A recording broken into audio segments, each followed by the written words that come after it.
Senior APHC leader and chairman of Jammu and Kashmir Democratic Freedom Party, Shabbir Shah has condemned the arrest spree of the Kashmiri youth, saying that a large number of the people, mostly young boys, have been taken into custody by the Indian troops during the month of Muharramul Haram.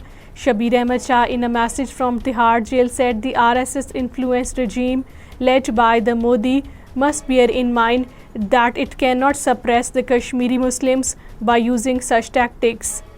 Vice Chairman of the All Parties Hurriyat Conference, Ghulam Ahmad Gulzar, has said that the Modi regime is hell-bent to impose its Hindutva agenda on the people of occupied Kashmir.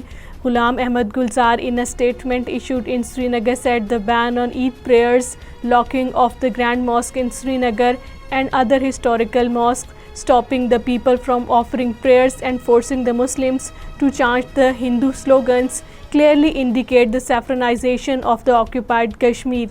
Vice Chairman of National Congress in occupied Jammu and Kashmir, Umar Abdullah, has demanded the release of APHC senior leader Mirwais Umar Farooq from house arrest and permission for prayers in Jamia Masjid in Srinagar after the authorities allowed the Muharram procession on the traditional route through the Lal Chowk. Umar Abdullah, talking to media men in Srinagar, said Mirwais Umar Farooq is a religious leader and he should be released.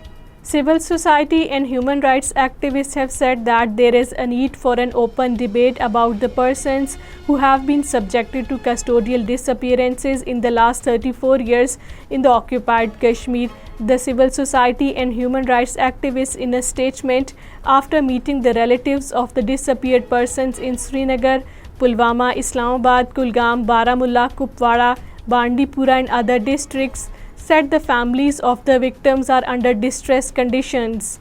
General Secretary of the All Parties Hurriyat Conference Azad Jammu and Kashmir, Sheikh Abdul Mateen, has strongly condemned the serious violations of human rights by the Indian troops in the occupied Kashmir. Sheikh Abdul Mateen, in a statement issued in Islamabad, said the Indian troops have created an atmosphere of fear and terror in the occupied territory by intensifying the violent cordon and search operations. Daily wages of the Power Development Department continued their protest demonstration and strike against the BJP regime's anti-people policies in the Jammu district. As a part of the 72-hour strike, the daily wages are demanding release of their pending salary beside resolution of their other demands. India's civil rights network, the National Alliance of People's Movement, has expressed solidarity with the Gujjar and Bakarwal community, saying that the Modi government has motives in allowing reservations to the Pahadi and other certain communities, terming it another agenda in the territory. The NAPM issued a press statement in Mumbai.